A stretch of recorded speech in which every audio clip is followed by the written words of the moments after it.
Another Wednesday live audience on Your View. Welcome to the show. I am Jumoke Alaode James. We have our live audience as usual. Thank you for coming on the show. And we have students from Jackal College. Welcome to Your View.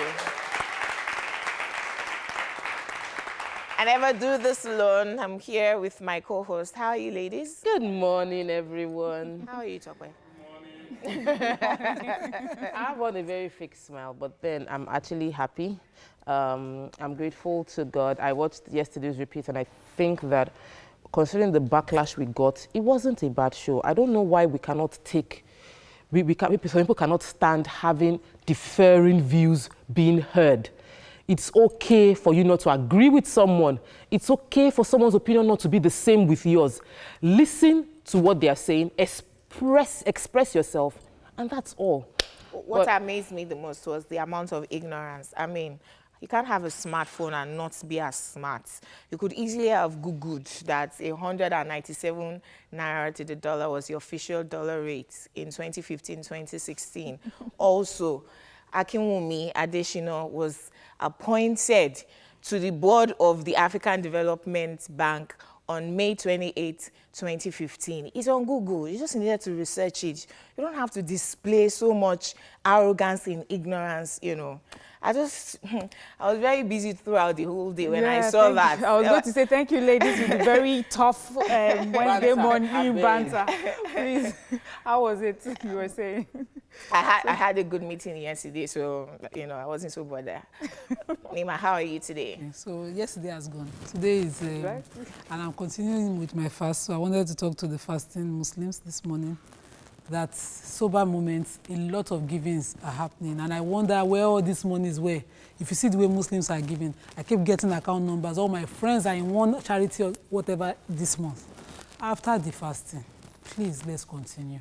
Amen. Show that for you, we will beg for money outside Ramadan, like, you know, but here, thank God. It is well. No, we started behind schedule, so we don't have much time. But Miriam, how are you before we run off? Great. I'm doing I like well. your hairstyle. Thank you.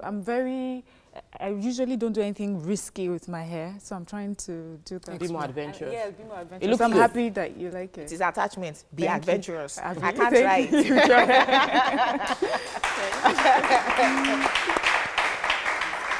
So we take a quick break. When we return, we go through the front page review. Please stay with us. We'll be right back.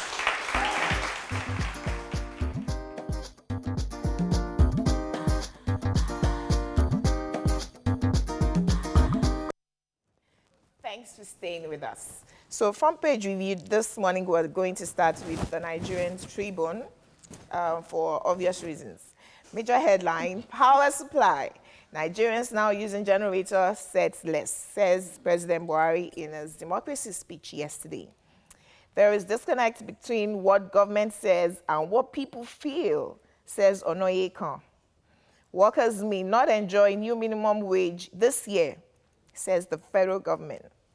20 die in Ondo road crash. 2019, herdsmen attacks won't affect how Benue will vote for Buhari, says Governor Otom. Finally, ex-PDP National Publicity Secretary Adeyeye joins APC. We have nothing to lose, says the PDP. So the Governor Otom's statement was pretty straightforward. It was just saying that there are rumors that the he wants to debunk the rumors that the killings in Benue is going to affect the ruling APC, which is what he wrote, and that these are just rumors. The political enemies that want to take him out at all costs. And I'm wondering, people are dying on a daily basis. You are answering, you know, so I don't think no governor sitting in a state that is in such state of insecurity with killings every day should be talking anything political. Any statement from Governor Utom should be focused on how to protect the lives of his people. Not whether I will go for a re-election, not whether I will decamp, not for any reason should he be discussing politics. He should discuss how to rescue his people and save his people. One question only. Please, what's the value of a Nigerian citizen's life today? That's all. It's the political power. It's what is the political power. What they account for is politics. And we don't want that kind of leadership Let's anymore. move on to our next paper. New Telegraph. Sit-at-home order. Please, governors move against IPOB. CP vows to use legitimate force to stop Biafran agitators. Buhari to Nigerians. Vote who you want in 2019. 11 banks set aside 433 billion naira for bad loans. So the IPOB sit at home. Today. Go ahead, Nima. It's today, and IPOB, you know, they are galvanizing. Governor Umeyi of Ebonyi State now brought out a threat that I wanted to respond to on the show today, saying that any shop locked up for this sit-at-home today will be forfeited to the government. And I wondered, under what rule of law, under what procedure do you forfeit a shop? Lawyer. So if I'm not feeling fine, I do not come to my shop today, I forfeit it to the governor? You bring your secret. To the governor's office. So if you was going to talk against the sit-at-home and against all these kind of issues, the agitations that might heighten the polity, you should talk constructively. Talk So, quick addendum. something, you know, that is deterring. Say something deterring, honestly deterring. So you say... And Nima, that's something I like- also noticed with everything that concerns that concerns the government. It's as if we do not understand conflict resolution. The first thing we do is to threaten people. Even with the Johesu, you are threatening, you go back to work or you lose your job. Do you understand? There are different ways that you can handle this. Yes. Very true. I agree. Our next paper is The Guardian, and the major headline is Opposition. Others pick holes in Buhari's scorecard. Southeast governors, police, IPOB set for showdown over sit-at-home order. We just discussed that. Court orders Buhari to prosecute lawmakers over theft of 481 billion naira. Niger Delta militants threaten fresh hostilities, accuse federal government of neglect. Israel launches attacks in Gaza over projectiles fired. And there's a major picture, a cross-section of participants during the 4th National Democracy Solidarity Walk by the National Democracy Stakeholders Group in Abuja yesterday. The Federal High Court in Abuja yesterday has ordered that the National Assembly members who were involved in the padding of the 2016 budget, he has ordered that they should be quickly prosecuted. 2016, no? Yes, they were involved in the padding of the 2016 budget. So he has ordered that the president should direct the Minister for Justice and Attorney General of the Federation that these people should be quickly brought to, they should commence the prosecution without delay. Okay. You know, this file was the case was brought before the court by SERAP, that's the Socioeconomic Rights and Accountability Project. Yes, it filed the suit in 2017. Yeah. And so this, for me, is a welcome development because, you know, it shows that we're strengthening democracy. Yes, and justice is what the justice system, you know, which has had a lot of back and forth. We do not have confidence in the justice system. So when we hear things like that, it shows that. Because it's slow. But, you know, this judgment is actually very favorable for the strengthening of democracy because House of Reps member Jibrin was suspended for shouting about, you know, the same padding. Yes. So now for the court to say this, we hope that in the next dispensation, we never hear of padding again. Yeah. Moving on to our next paper, Vanguard. And so we will now see why we left these papers for the last. Major headline, Democracy Day speech. Atiku, Afenifere, or Aneze faults Buhari's vow to deal with headsmen. And major picture, unprecedented crowd at the 2018 Democracy Day in Akwa Ibom State. Full stop. So yesterday we actually we ignored, because we had more issues to discuss considering it was Democracy Day. Yes. We ignored the picture, which was paid for by the state governor of Akwa Ibom, that's Emmanuel Udom. It took about 4 papers yesterday, and I think he's done the same again today. Yes, this 4 day, papers Vanguard, again. Punch, and The Sun. Yes. The estimate of each of this advertorial on the front cover is about 20 million naira. And that is the government money being paid to publicize what is done yesterday and to publicize the crowd that showed up. The picture is just showing crowd. That's all. On an advert on 5 papers. showing that a crowd showed up. Even if your state is the richest state and your people are the most prosperous people of Nigeria, you shouldn't waste money like that. Take another state and solve another state's problem. And I'm sure I'm going to get a call right after the show. But you get this kind of crowd when you civil service is loyal. So your civil service, so they are not owing them. It's not necessarily support. Okay. It's their governor, it's Democracy Day. They can queue up at the field. You can snap a picture. He's not owing salaries, right? I really don't care. I'm just saying. You remember that their allocation these adverts are done. These adverts are done to show. When we talk about local content and what they call it, derivative. So yes. they get the highest.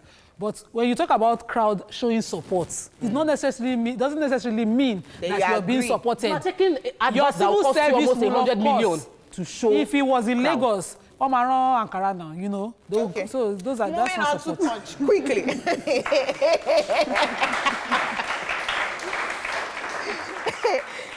Major headline: 3 states. Pandef rejects Buhari's water resources bill. Unprecedented crowd. Okay, we took that picture already. It's the same across all the other papers. On to other news quickly. 20 burned to death in Ondo road accident. 481 billion naira budget pardon. Court orders trial of culpable lawmakers. We already took that story. Buhari's Democracy Day speech uninspiring. Hollow, says the PDP. Your opinion? Will lessen budget delays impact on economy, promises Minister Adeosun. So the Ondo State road accident. Yes, road accident. Very, very sad story here. 20 people lost their lives and a lot of people were injured along Epimi Iswa. God, I'm so sorry. Epimi Iswa Akoko Road. It's Akoko Road in Ondo State. It was a head-on collision with a Toyota bus and a Range Rover. Reckless driving on both drivers. Yes. So you know, head-on collision. Before we run off, I wanted to just mention that the presidents in most of the papers carry the story of presidents mentioning about people using their generators less since power generation has been higher. Mentioning the fact that we generated our highest within 2017 and we got to over 5,000 megawatts. In distribution. And so far, I realized that we always have more power during rainy season, you know, and we, at first we thought it was body language when it first happened. So I'm just saying that I indeed have been using my generator less. Like my generator has been bad for like a month. Okay, were you using it less during the dry season? No. Not really. Not really. Okay. But I wanted to quickly ask a question. But I'm using less. This is not to join I'm using less. Nima, I wanted to ask a question. Power has been constant for me in all seasons. And so she's saying she's saying rainy season for everybody. But I wanted to ask a question as we run off. Because in this day, Minister Lai Mohammed was saying that Buhari APC won't lose 2019 presidential poll. But there are varying responses to the president's Democracy Day speech yesterday. I just wanted to know, in 20 seconds, what was that? What did that speech do for you yesterday? Did it inspire you, Nima? It's reassured me that, you know, they're doing something. Okay. Yes, I saw the positive nature of his speech. You know, he's encouraging us to be positive. But okay. What was that speech? Hope now. All right. That's all we'll take on Front Page Review this morning. Coming up next, we discuss Amnesty's report on rape cases in IDP camps. Please stay with us. We'll be right back.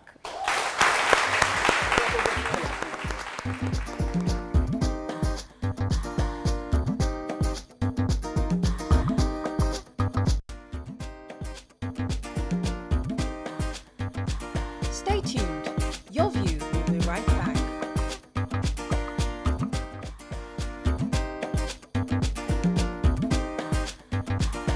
Welcome back to Your View.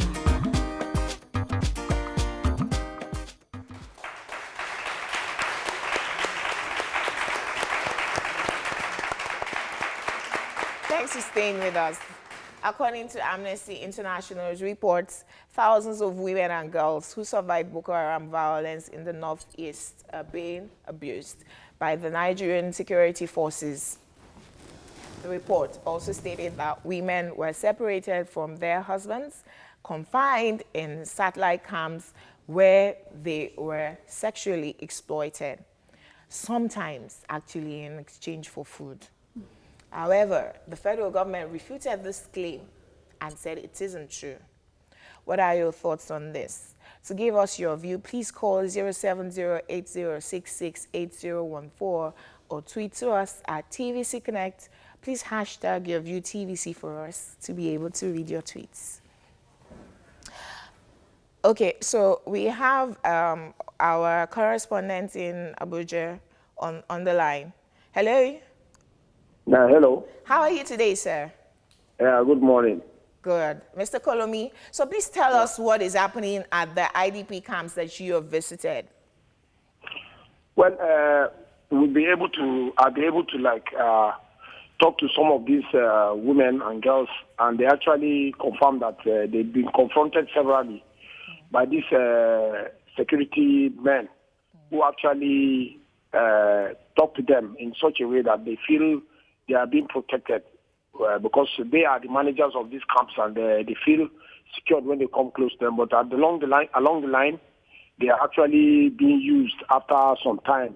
Then they become friends, and some of them actually become pregnant, and they actually contact HIV too, and some are also abandoned after some time because they feel threatened whenever they refuse their advances. And it was really saddening to find out that most of these girls are left with babies that are not catered for properly, and they just stay in those camps and they wait for anything that will outcome of their fate anytime they feel dejected or rejected rather. Kolomi, the government has said that we shouldn't believe what Amnesty International said. So, and I want to always be optimistic in looking at everything. But you are our reporter, and I want people to understand that you went there. Was there anybody you met, any lady you met, who gave account of being raped? Now, because people have said that they were voluntarily giving themselves because they wanted to be close to the security officials in order to get better food and better care. But was anybody you met raped? No. You see, the thing now, that rape happens to be a kind of sexual advances being meted on somebody without his consent. Okay. But most of these girls actually come close to this security, as I earlier said. They come close to them, they feel secure because these people are managers of these camps. Okay. And they are the only people close to them, and aid workers. And aid workers don't actually sleep in those camps. They only come there to provide aid to them. After some time, they leave. Then what happens after that? That's around maybe 5 p.m. up to the early hours in the morning. Nobody knows. Okay. So when they come close to these particular security people, they feel very secure. Okay. So what happens between them now happens to be a kind of sexual exploitation. Them saying rape. So whether there's an outright rape, you can't really say. But I always say that when a person in authority uses that authority to his advantage at the detriment of a person who is almost helpless, it is, taking advantage, and is also, sexual assault the way I see it. Okay. So did you have anyone who is probably suffering from the consequence of it? Maybe, someone who is being stigmatized, or the ladies gossiping about in one of the IDP camps you went to that you could observe? Exactly. That's what I said. Some of them don't feel very open. They like hide. They talk to us with fear. Oh. Because they are not feeling too secured. And you get what I'm saying. They don't feel too open.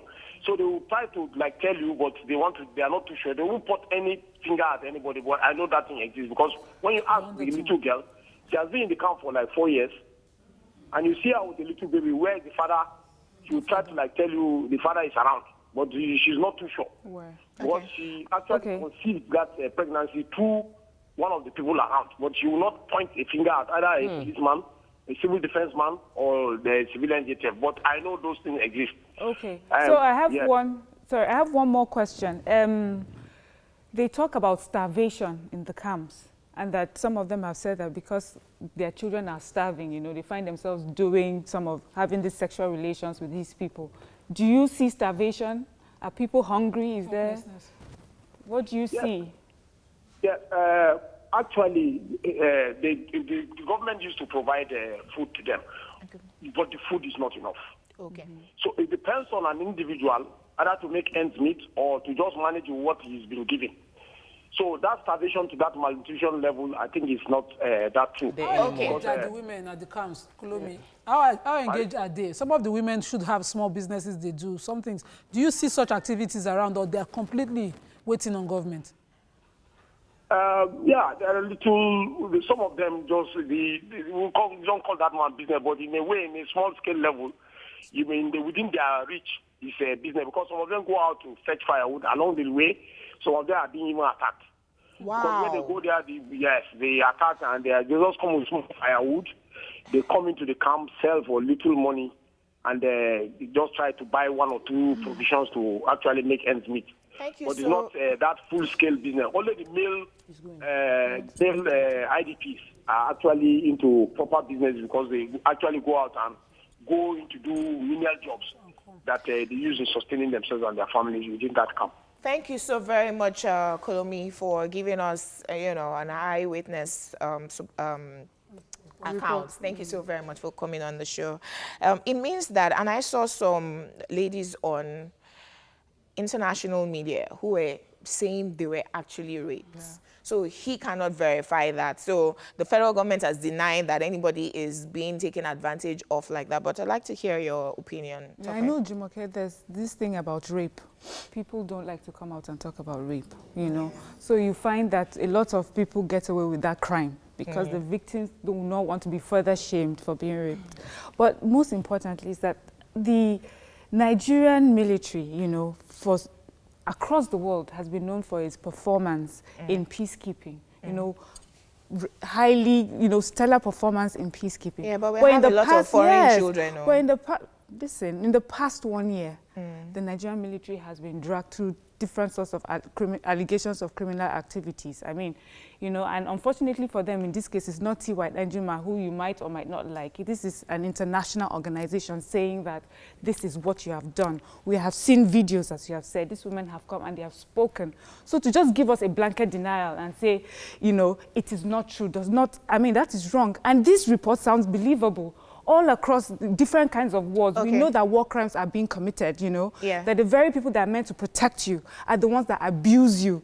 So when such a report comes out, what I expect is that you come out and say, okay, we have seen this report, we'll look into it, we'll set up a panel of investigation, and then... So the guy yesterday was saying in the papers that security agents of government should be seen to be neutral, unbiased, and, and proactive.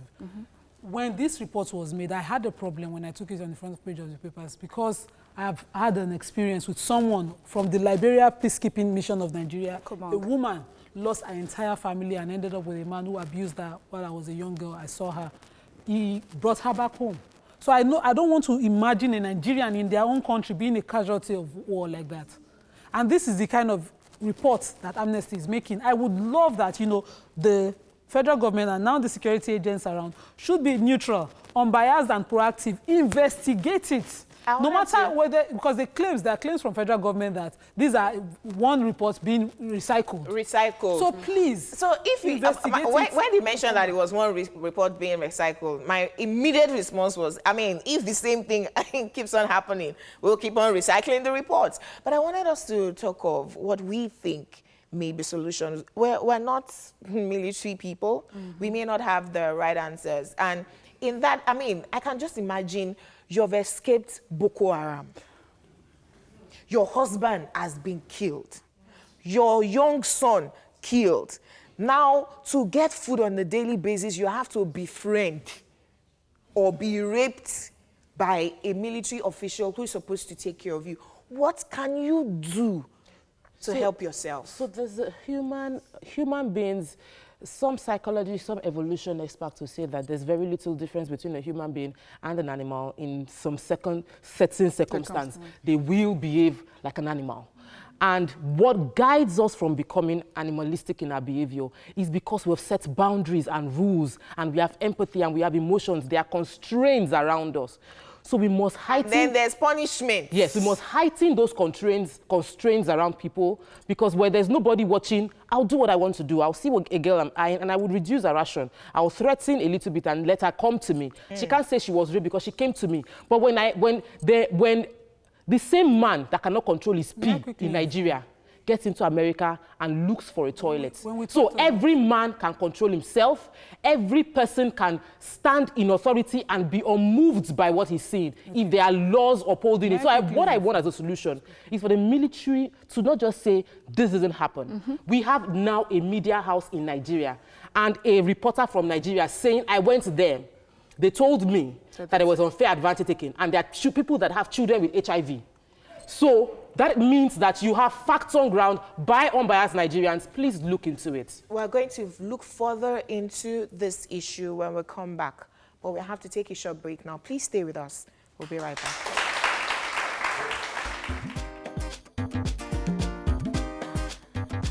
Stay tuned. Your View will be right back.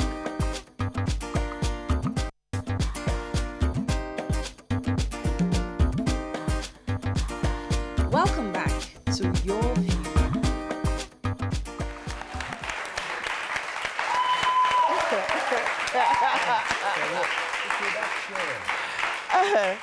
Thanks for staying with us. So joining us on the show is a human rights lawyer, Liberos Oshoma. Thanks for joining the show.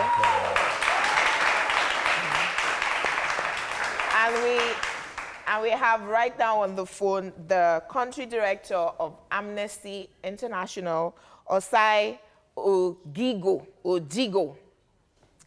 Okay, she's not on the call yet. Okay, I wanted to ask her, the very major questions before we come to you, Liberos. But you have been exposed to some IDP camps as a lawyer. Tell us what you saw. I have had the privilege of interacting with this same country director. I've read their reports, not once. I've interacted with them consistently on this issue, and also I've listened to the army spokesperson, and I can tell you that, like Nima said, I was very, very unimpressed with the response coming from the army. Even though they admitted that, yes, you might have one or two cases, but that the report is not true. Okay, so we have Osai Ogigo online now, so we would like to quickly have her join the conversation. Excellent morning, Osai Ogigo. How are you today, ma'am? Good morning. I'm very well, thank you. Good. Thanks so very much for joining the show. So we just wanted to hear from you what you've seen at our IDP camps. Our federal government has refuted the stories from your organization saying that it's a little exaggerated. Is that true? Thank you very much. So our latest report, They Betrayed Us, Women Who Survived Boko Haram, Raped, Starved, and Detained in Nigeria, actually gives an overview of what is going on based on women's experiences in the IDP camps across Borno State. And in fact, based on the fact that we were able to independently verify, so this is just to give you a picture of the enormity and the impact of the situation on ground. Osai, the only thing that went, yes? Sorry to interrupt you. When you say an overview, the federal government accused your organization of just recycling the same report over and over. So explain, what do you mean by overview? When I say overview, I'm saying that our report actually is a drop in the ocean in terms of the experiences and the scale of the situation that is going on in the Northeast in the IDP camp. Yeah. Because as an organization, what goes into our report is on things and facts that we can independently verify. So there's a lot more happening that is not in that report. Okay, so which we could not put inside that report. Osai, it's been the JTF, the civilian JTF and the army have said that you should bring proof. If you are, the onus is on person accusing to bring proof of what you've seen to make you make such accusation. What proof do you have to buttress your reports? Apart from personal accounts, what were you able to gather any evidence at all from the ladies, apart from personal accounts? Thank you very much. You need to understand the way Amnesty International works. We are a human rights organization that provides expert analysis based on the situation of human rights in the places where we are monitoring and investigating. Okay. We are not prosecutors, and we are not in any way trying to replace the judiciary or the law enforcement agencies in carrying out their tasks. because of the monitoring role, we offer a direction in terms of there are people complaining about issues in this area. Okay. Authorities kindly pay attention to it, kindly initiate an investigation, kindly work out on it. The other issue is that many of the people that come to Amnesty International come to us because they feel that they have nowhere else to go, and also because they are afraid of being attacked or intimidated as a result of the information they've given to us. And so many of them sign on the basis of anonymity. And as a journalist, you know, you do not reveal your sources. Very true. Otherwise, it makes it difficult for you to carry out the task. And you do not also want to lose the confidence of the people who have come to you. Very but true. with the information we have in the report, they can actually trace and say on this date, in this camp, during this period, what was happening. Okay, so, Osai, okay, I have a question. You know, immediately this report came out, it says that your report is fictitious. And I'm asking, of what gain would it be for Amnesty International to come up with a fictitious report? I mean, yes, what would you gain? You know, is there any political agenda? Is there any ambiguous, you know, politics behind it? Where funding coming from? Yes, are you funded by any politics, you know? I just want people to understand what Amnesty International is. Is it non-governmental, or does it need government funding? Is it associated with any politics or politicians? You know, things like that. We are non-governmental, we are independent, we are non-partisan, we do not support any political or religious creed. And that is why our reports are unbiased. Okay. It's unfortunate that the military in this case had termed the report as and dismissed it, because we do not have anything to gain by trying to make anyone look bad. Okay. We are only presenting the facts as we have received it. So now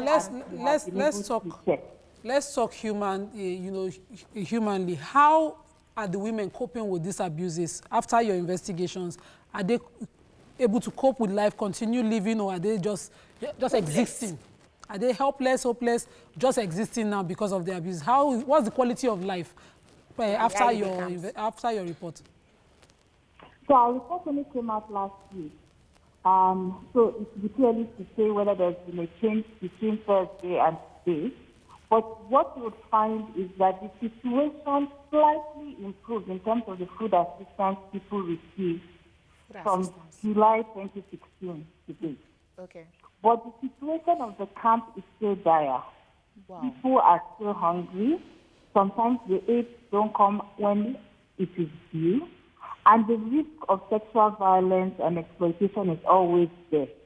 Because as long as people are vulnerable, are in a position where they cannot fend for themselves, they have to rely on others for food, for water, then you can only imagine the kind of state of mind these women and their families are in.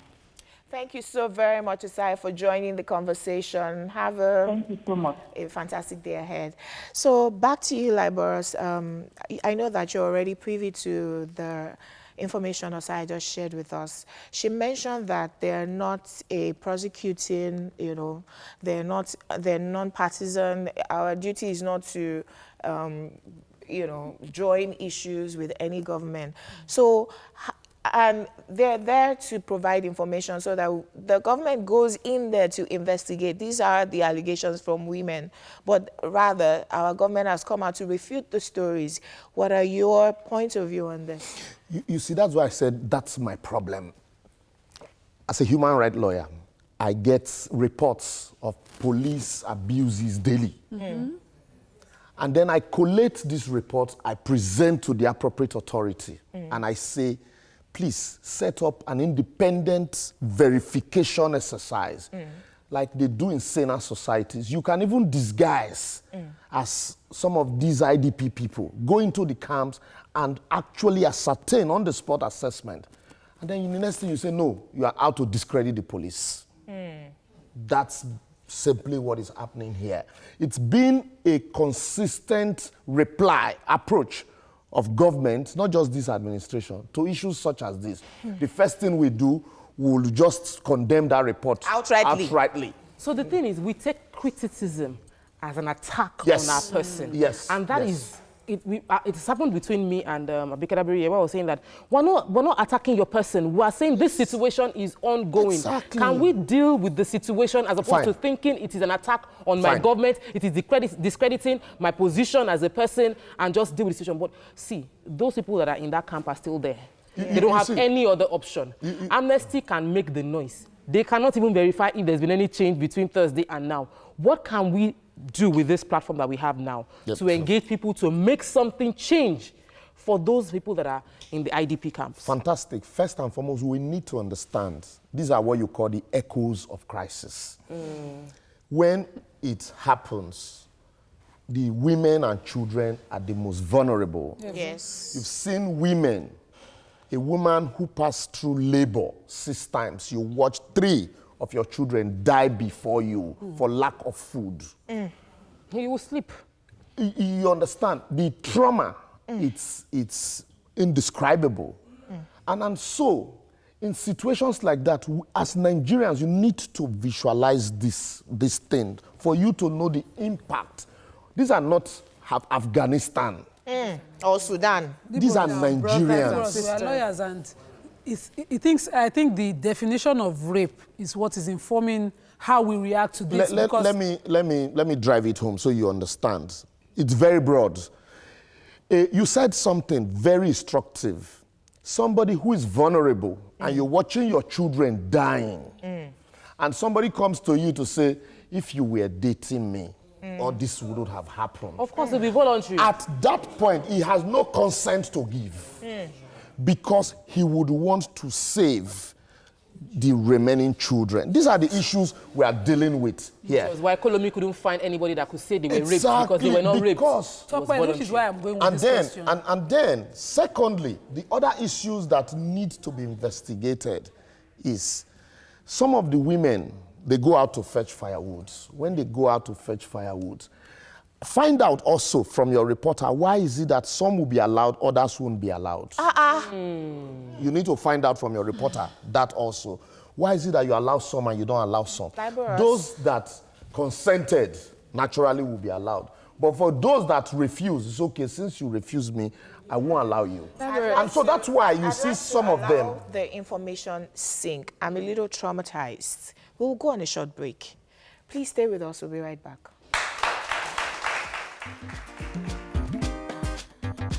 Stay tuned. Your View will be right back.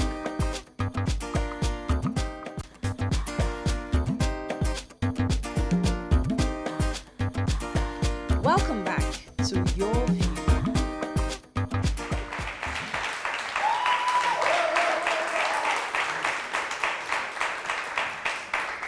Thanks for staying with us. So we have 2 questions from the audience. I hear that our people are traumatized today also. We apologize. Please go ahead. Okay. My question is, the allegation from the women says that, okay, we are being raped, we are not being fed well. But how come, even if it's an allegation, what has the government done concerning this same issue? Like, what are the moves they have made? Because I'm here to understand what they are doing. Second question. Oh, nice. Go ahead. Mine is a question and is a comment. Okay. First, who is lying here? Is it the Amnesty International or is the government? Secondly, I don't know what the military is trying to turn into. You can imagine the children not even celebrating their Children's Day.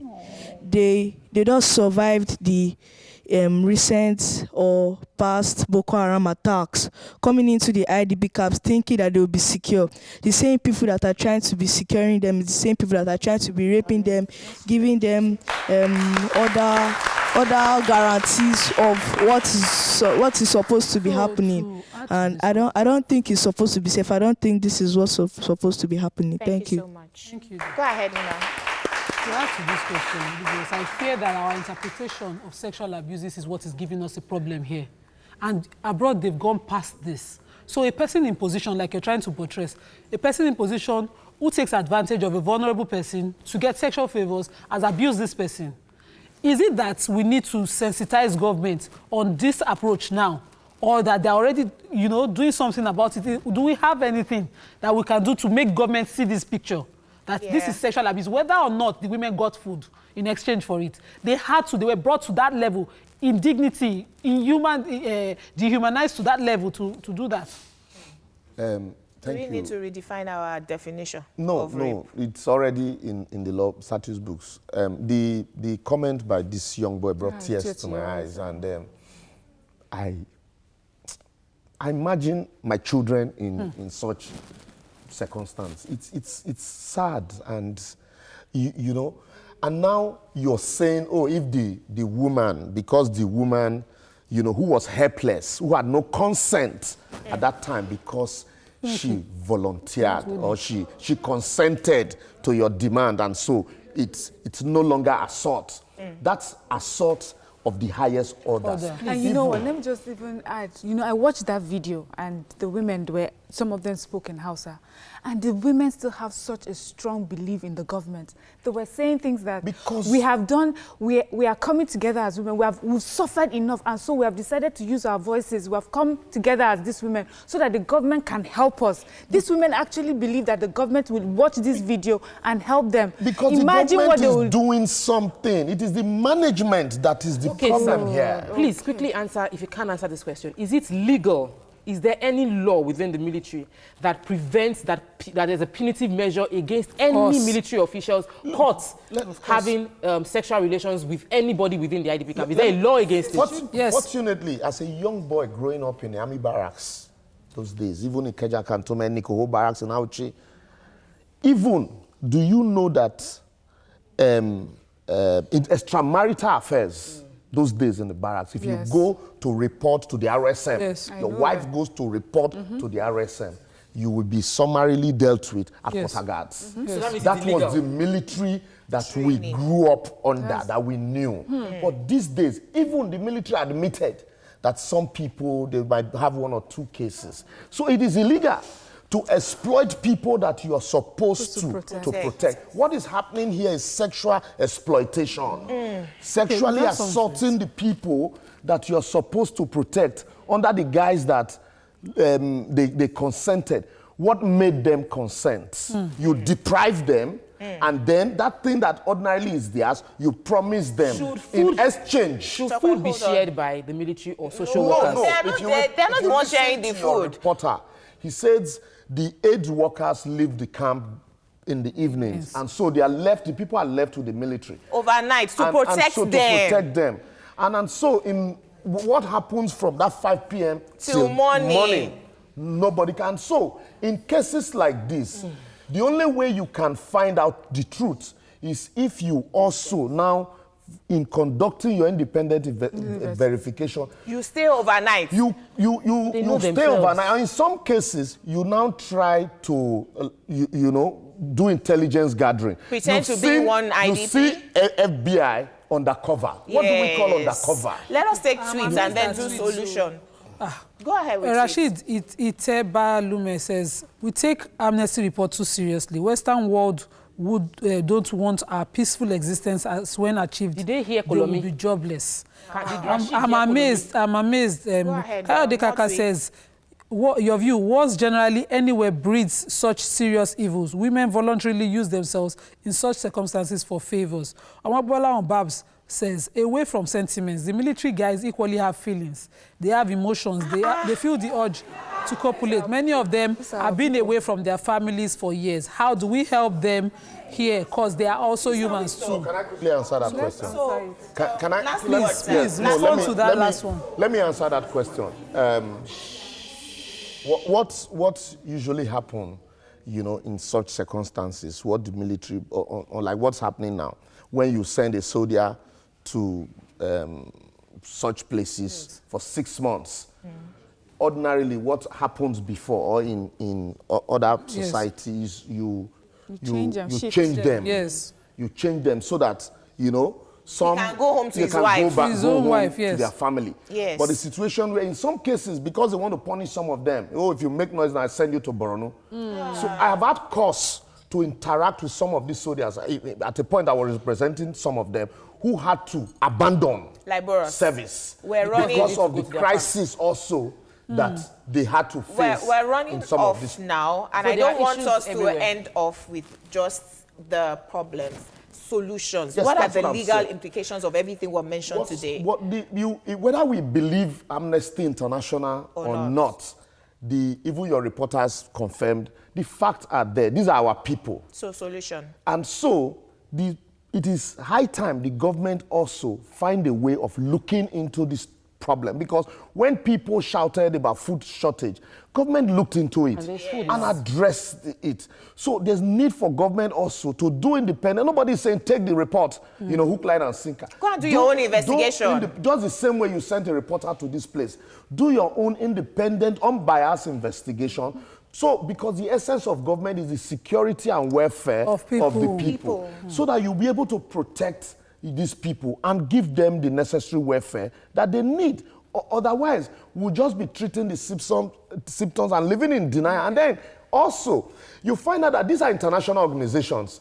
These are ways the international community will rate your human rights records. And then when they come out with their records tomorrow, you say, no, they don't like us. They hate us. I plead with these women not to be silenced. Exactly. Abroad, in international, we've seen rape issues for years get victory. For 30, 20 years, finally get victory. I pray one day that these people will be prosecuted and these women will find closure, they will find justice.